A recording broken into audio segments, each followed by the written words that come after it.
Boom. You are live. Jeff Zwerink. Michael Gavlak. My friend. Good to see you. Good to see you as well. You recognize me? It's getting full there, man. Yeah, I do have to. I'm going to trim it over here and trim under here. Oh, yeah. Constant battle with the spouse. She does not like it. And she's like, you don't love me because you won't shave. I'm like, that's not true. You need to love me in spite of my ugliness. Sorry, just kidding. How are you? I am doing pretty well. A little tired this morning, but doing well in general. And, looking forward to my trip coming up here. So Yeah, boy. Yeah. So, I mean, as long as I've known you, I think. Have you been working on this? I have been. I started working on this project back about 2008 or 9, somewhere in there. And so Wow. we had Wow. a small balloon flight over in Japan in 2012, and then we've been working on this for the 12 years in between. So I'm pretty excited. Wow. So, hold on. I got to look at the comments here. Everybody's piling in here. All right. Hello, everybody. Hi. So what is Jeff talking about? What are we talking about today? We're talking about something you've been working on since, you said 2007, 2008. 2008. I know that we were working on a gamma ray telescope that was decommissioned in 2007. I did some other work just on another telescope for a little bit, and then my boss and who I work with over at UCLA, we transitioned to this project. So, all right. So you're going to Antarctica. Are you physically going, or no? There's other parts of the team that are going to Antarctica. I am physically going. I leave in probably 2 weeks, so I'm excited about that. So. This apparatus that you've been, it is the whole. Are you building it, and are you the one that has the physical apparatus, or you have a piece of it, or how's this work? You're in the lab, and so we've various schools and institutions around the United States, across the world, have built various components of it. Got it. We put part of it together in Berkeley for a while, then we moved and put it all together out in New York at Nevis Labs. We put it all together at Columbia Science Balloon Facility down in Palestine, Texas. And once we decided it's all ready at least to go, then we've shipped it down to Antarctica, and then there are people flying down to put it all together there. So. And when do you fly out? Somewhere early November. So I'll be down there for about 3 weeks. And so I kind of don't know what to, I mean, okay, I know it's cold. It's Arctic spring, or it's the Antarctic spring there. So we're going into November, which will be kind of equivalent to going into May in terms of season of the year. But it's also Antarctica. I think I looked up, it's within 1,000 miles of the South Pole. So we're quite a ways south there. And then, so it'll be chilly, but there's, facilities where you can assemble all the instrument of the dock, or all the instrument, and then we move it out. And I don't get to see the launch. That would be really cool. But it's one of the larger balloon payloads that has been flown. So it's kind of a cool scientific experiment from that standpoint. Is there a shopping mall down there? You can go get Starbucks or anything? There is a shopping mall. There is a store. I don't know whether you classify that as a shopping mall, but I know there's very limited. Anything you do has to come over by boat or plane, so it's really expensive to get stuff there. And you try and want to minimize the impact, because there's actually a treaty amongst the nations where we're going to keep it fairly environmentally pristine. To not colonize is not the right word, but to commercialize any aspect of it. So Antarctica belongs to the world, not to any given country that's decided, hey, we want to do things here. So, but if you want to be a tourist, you have to have millions of dollars to just go down there and fly in a helicopter or something, right? That I haven't heard. It's never been in my, let's take a vacation there, because you at least have to get onto a cruise, which gets down close there, and those things are kind of expensive. So, okay, so you're going to the frozen, within 1,000 miles of the polar. You're technically on the polar ice cap, right? I mean, is that the?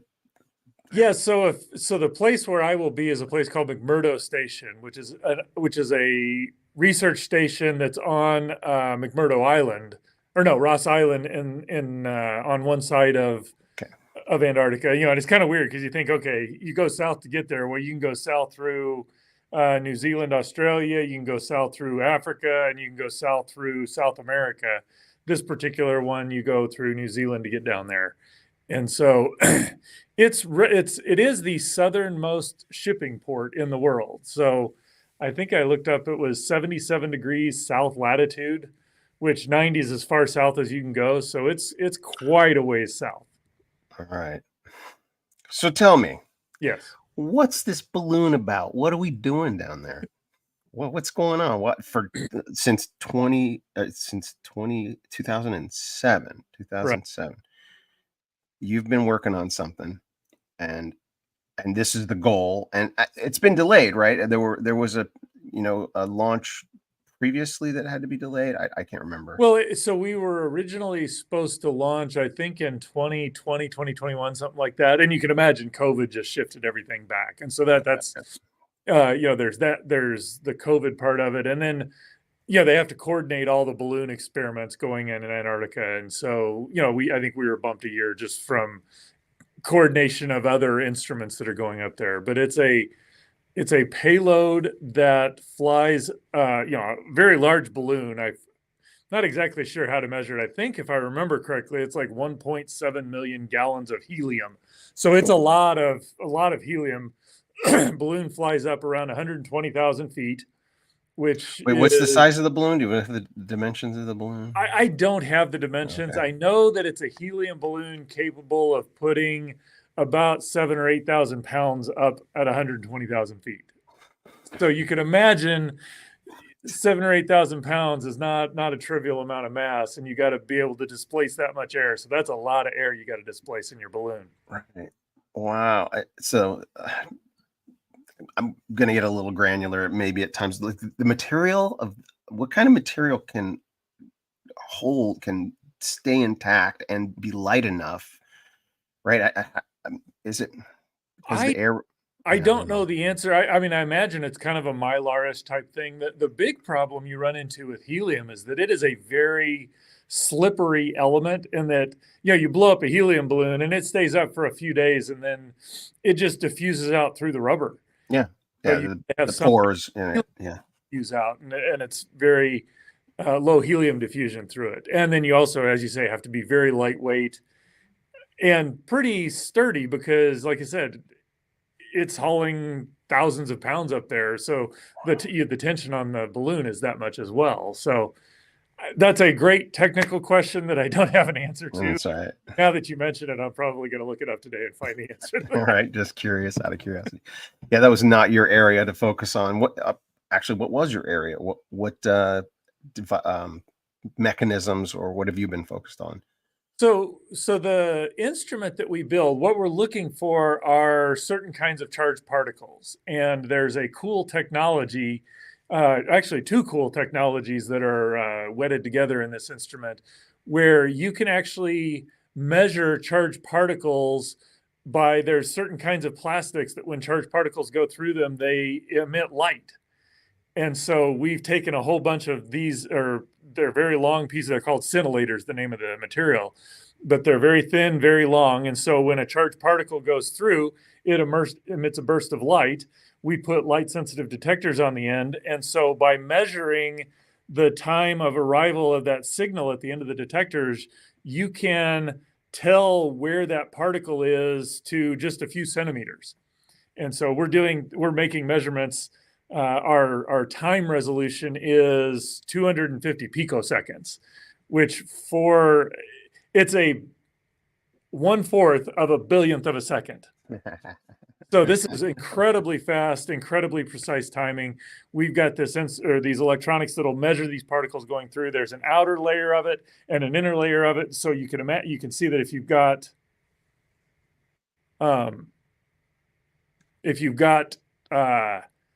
a measurement of the time in the outer layer, time in the inner layer, you can now figure out how fast the particle's going, which gives you a measure of its energy, which is one of the things we want to do, because we're looking for a certain kind of particle with a certain kind of energy.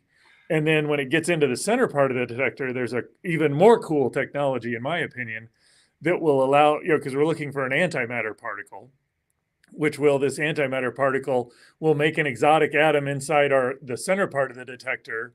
and then it will decay and give off a bunch of stuff that our scintillators will now detect. And so that's the basic idea of what we're looking for. So you can reconstruct the trajectory of it, figure out how fast it's moving, what mass it has, does it have the right mass, does it have the right energy, based on the track that it takes through our detector. And if we do all that right, we'll be able to say, yeah, this is the kind of particle we're looking for. And if we find enough of those, it'll tell us what dark matter is. I have 1,000 questions, but I'm still on 1/4 of a billionth of a second. Pico? What is it? Yeah, pico. So you got if you got a second, you've got a millisecond, you got a microsecond, you got a nanosecond, and then a picosecond. And those are each one's 1,000th less than the one before. All right, I've heard of nanosecond, right? I've heard that, but now I've heard of picosecond. Oh my goodness! So it's exponential division of time is what it Well, is. yeah, because it's like I said, it's each of those gets smaller by a factor of 1,000, and so those are just convenient units for working because lots of things happen on the nanosecond time scale. All right, so it's math basically that because of the math you've determined if the universe is what we think it is, we should be able to find a particle like this, right? You have to, and you devise a mechanism to detect that kind of Right. particle. Yeah. Yeah. So Well, we know there's a bunch of dark matter out there because we can measure its gravitational impact on galaxies, on clusters of galaxies, on all sorts of things. We think it's a part, or I mean, it'd be really surprised if it wasn't a particle.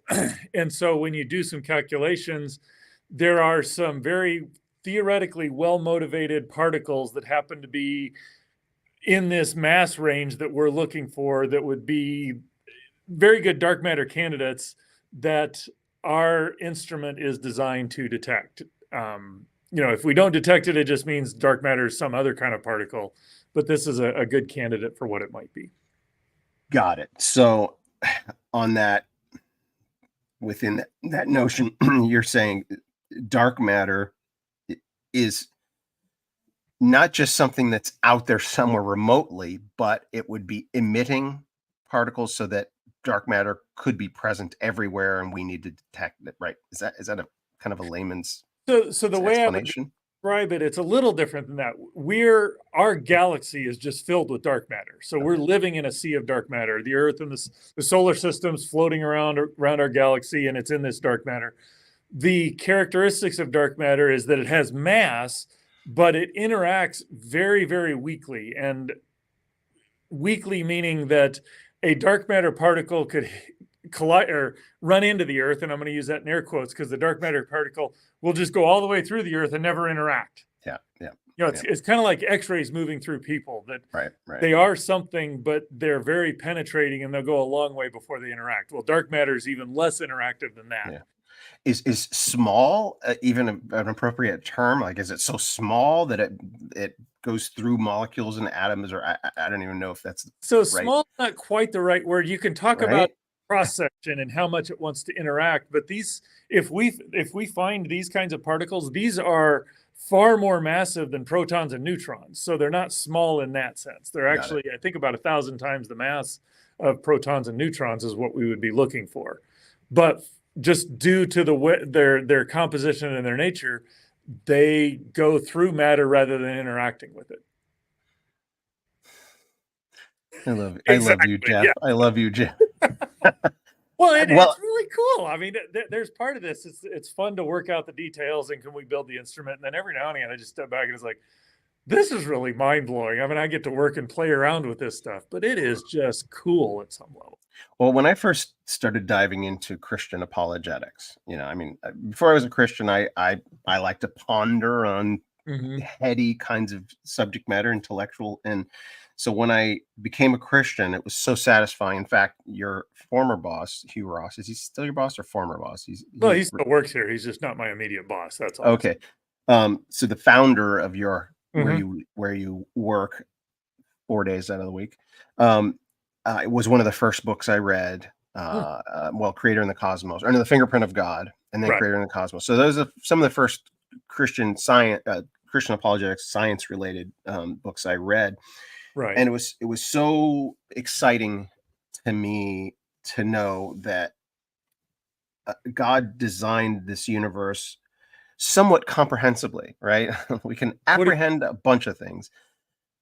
What were you gonna say? what do you mean by comprehensively? Well, it makes sense. Like we can Uh, look, things make sense, right? mhm, right, And by digging into some of these things that kind of, your average layman, I have no idea what you're talking about. What did he just say? Picosecond. What does that mean?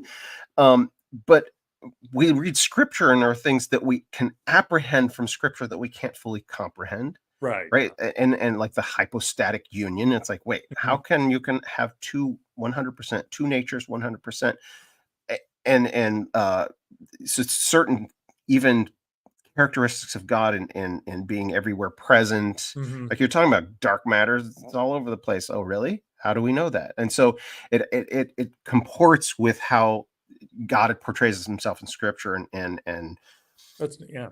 things like that. You know what I'm saying? So it's like, okay, uh, you open your eyes and you got your five senses that you're normally using, but there are other Mhm. things going on that we can interact with. And people like you, and I say this all the time, how many people are there in the world that speak your language? Right, I think I've said this before, that the terminology, the nomenclature, the semantic domain that you guys delve in, you said something like that's probably about 1,000 people Yeah, it's on the alive today, I right? think when I was doing very high energy gamma ray astronomy, there were on the order, this was back in the 90s and early 2000s, there was probably 200 people in the world doing that.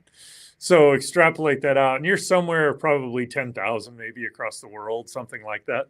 Not a lot of folks, but it is very interesting. I like your comment that there are things about God where we can understand and not, or we can apprehend but not comprehend. And I actually find that to be very true in the sciences as well. There's a lot we understand, but there's even more that we don't understand. The more we understand, the more we even see that there's more that we don't understand. Right. So, according to that, then there's no TOE, right? Theory of everything. I don't know if That there's. that's an interesting question. I do I've wondered about that because okay, so when I look at scripture, um, I think there's a whole lot that we understand about scripture, and the basic message of scripture is comprehensible, and we get there is no limit to what there is that's fascinating to explore about it. And so it may well be that there's a theory of everything that kind of gives a general picture of Struck. here's Yeah. how it works, but there's no limit to the endless detail that's fascinating to learn and understand beyond that. Yeah. Yeah. Or it may be that there is no comprehensive picture that gives us, that every time we get closer to that, there's something more that we didn't think about. I could see that playing out either way because historically it's kind of played out in a way that's consistent with both of those scenarios. Well, and this is not. This may sound like this is not a Sunday school cop out, but God's gonna show us, right? God, well, one day we're gonna know more and more and more, and it's gonna be more, and we have eternity to continue growing in knowledge. I'm convinced of Mhm. that. That Yes. I remember before I was a Christian, the notion that you only use 10% of your brain, right? I'm like, well, how can you tell that? And is neuro, like, do we really understand the brain enough to even determine that we only use blah blah blah? Right. But if it were true that you maximally use 10% of your brain, I was like, what's the other 90%? I'm like, oh, we have the future, and our resurrected bodies will still have brains, and they'll still be doing stuff, and we have eternity to start Mhm. using the rest of it incrementally, right? Just as maybe that's more Yeah. metaphorical, but you get the idea that I'm talking No. about. No. Well, it is an interesting thing, and that's to your point. There's a realization I had a while back as you look at all of the stuff that we pursue for the sake of deriving pleasure or joy or something like that. We could go money or we could go fame or status or physical pleasure or whatever. Every one of those, the more you get, the more you want, and the more you want, the less you're satisfied. It Diminishing does, returns. Yeah. yeah, it does seem to me the one place where that doesn't apply is that the more I know of God, the more I want to know Him, but the more satisfied I am in knowing Him. It's like we're designed to want to know more, but there's only one thing that actually satisfies that properly, and that is knowing God and following Him. The God-shaped hole, right? That's a very good point. You can pursue all these things and they draw you in more and more, but none of those other things increase the satisfaction Hmm. except knowing God. And Right. and that I like that.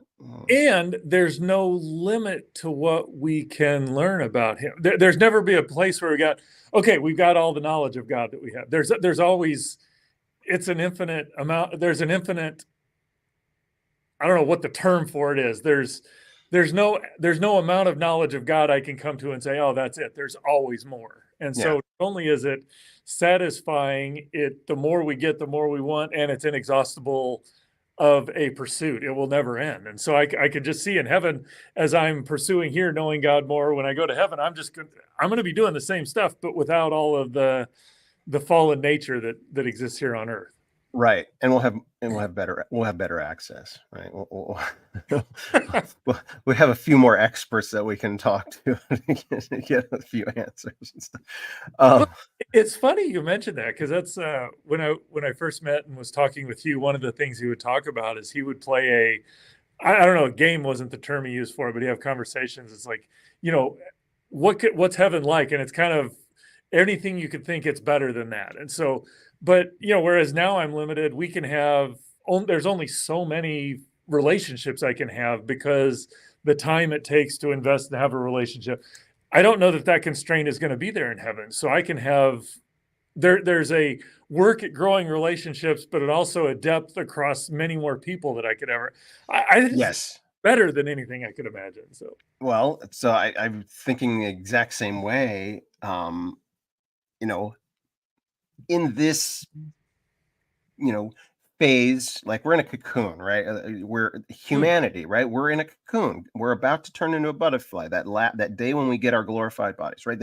That's the butterfly in the metaphor, and we're in this cocoon, gestating, and in this cocoon stage, I'm terrible with names.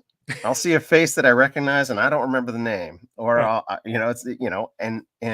but in heaven, right? Well, I hate to even use the phrase in heaven, like in eternity, because yeah, we are in heaven already, right? I mean, yeah, we are seated with Christ at the right hand of God.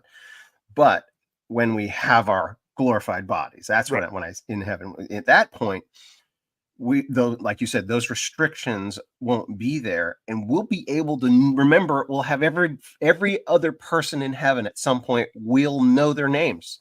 We'll see them, and we'll know their backstory, and we'll get to know their backstory for more and more, because we've got eternity, right? right. And it's like that's gonna be exciting. It's like it's hard It to is. You know, grasp. it was an interesting episode. I don't know how much you watch Star Trek, but there's The, one particular character on the the Next OG, Generation. the original. Oh, Next I Generation. like the Next Generation. That just happened to be the one when I started watching. That's Picard, Was right? Jean-Luc. That is Picard, yeah. But there's this one where they interact with the guy Q, who's Hmm. the omnipotent being. All right, Well, he belongs to the continuum, which right, is a right, continuum. right. But there's this one episode where one of them wants to leave the continuum because he's bored, and the whole point of being bored is that they've exhausted all the knowledge there is to know.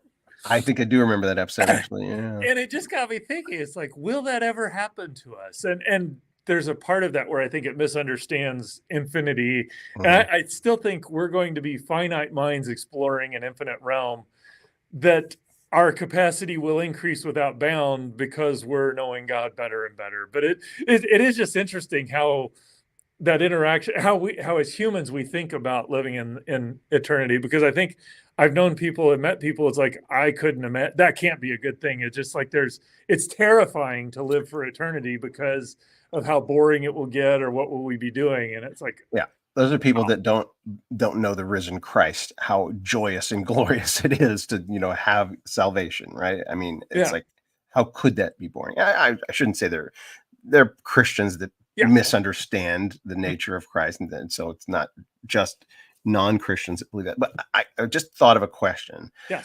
You're about to complete a couple questions come up. Something you've been working on for over like 15 years. Well, coming up on 15 years. Yeah. And so two questions, if we can get to them in 5 minutes. Two questions.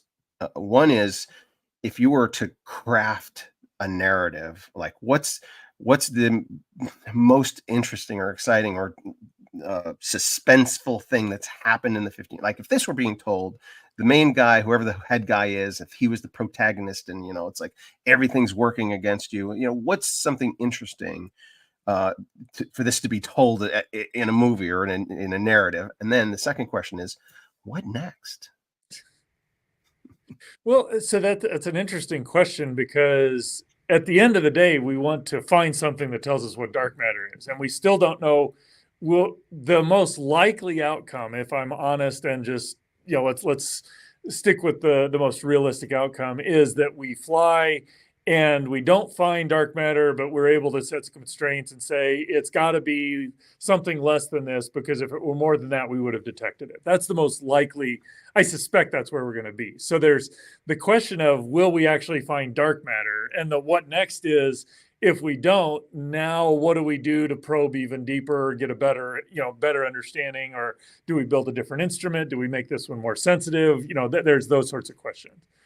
But I do think just the whole, I have been, this is one of the first times where I've seen the scientific journey of, okay, we have an idea, we've got some preliminary funding, let's build some instruments. Is it feasible to move forward? Okay, yes, it works. Now, can we get funding for the bigger instrument? And we've got this really good project, but we put in a proposal and it gets rejected, and you have to come back next year and see if you can make it a stronger proposal. And it just makes me appreciate how competitive, because there are so many interesting scientific projects out there to do. Right. How do you persuade people that this project is one that is worth investing money in? And some of that is, have you developed it well enough that you can be confident that what you're doing is going to succeed, and that you're going to be able to do what you're going to do? Not that you're going to find the result, but that you're going to be able to make the measurements you want. But man, there's just a lot of very interesting questions out there. And from the perspective of deciding who gets funding and who doesn't, I think that would just be an interesting, that has been interesting to me, is seeing how that's all played out. And so for you, you've been, there's an allotment for you financially from the grant to work on this, right? Right. I mean, and so does that, like, you have an out date, or you get renewed? It depends on the grant proposals, or are you still getting paid through such and such a date, or how does that work? You're right. It's there's a bit of money, and then it seems like there's a bit of money, and then once you're decided to fly, there's not so much more money. You can just do what you want, but they make sure you get what you need to be able to fly as well. And so, no, there's a budget, and if you spend more here, you got to take more out there. It has all the real world constraints of most anybody. If I buy a new car, that means there's less money in my savings account, or I've got to Right, right. spend a little less on food or whatever it is. And so it's it really is, when they're committing to the project, they're saying, okay, here's the amount of funding we're going to give. And then they also want to make sure that they're not going to say, well, you're $1,000 short, so we're not going to do that, because that $1,000 is going to keep you from flying. So it's a little bit of, it's not as cut and dry, but it's also very much kind of the real world that you live in. So, All right. I probably shouldn't have saved this question for so late in our half an hour, but you're saying that likelihood is the most you'll be able to limit it and not actually find it. But what if you find it? What is the implication that you detect a dark matter particle, or whatever the terminology is? So if we were to find, and we're looking, if you're interested in looking for it on the web, it's called GAPS. It's looking for anti-deuterons, which are a specific type of particle that is an antiparticle. That's why you got to be up above the atmosphere. But if we were to find a handful of these, and I think it's like 5 to 10 in our 30-day experiment, where we're taking data at 300 events a second, then that would say, okay, we know we have a very good idea of what dark matter is. Somebody would have to verify that, but then likely the guy who's the head of the project would get a Nobel Prize. I mean, it's that level of Mhm. discovery if we were to find it. And how does this affect the sciences, or how does it affect astrophysics? Well, now that we know what dark matter is, instead of having to build experiments that might find it, we say, oh, we know it's here. We can build very sensitive instruments to probe. Okay, so let's get all the details about it. It's a milestone. Yeah, Things we shift look at directions. the Yeah. particle, but we don't know much about the particle except that it has a lot of mass, or the number times the mass is a lot of mass in the universe because it's the dominant mass component of the universe. The dominant mass component of the universe. I got to remember that one too. I've already forgotten what quarter of a billionth of a second Picosecond. pico, and Yeah. the dominant mass. What is it? The dominant mass. Of all the mass in the universe, dark matter is most of that mass. Use the phrase you use. It's the dominant mass component of the universe. Dominant mass component of the. I'm going to write it down. Dominant mass component. All right. All right. Love you, Jeff. We've gone a little over time, but thank you all for joining us. And maybe in another 100 years, I'll be able to grasp everything that Jeff just said. Love you, brother. Love you too, man. Bye, everybody. And stream.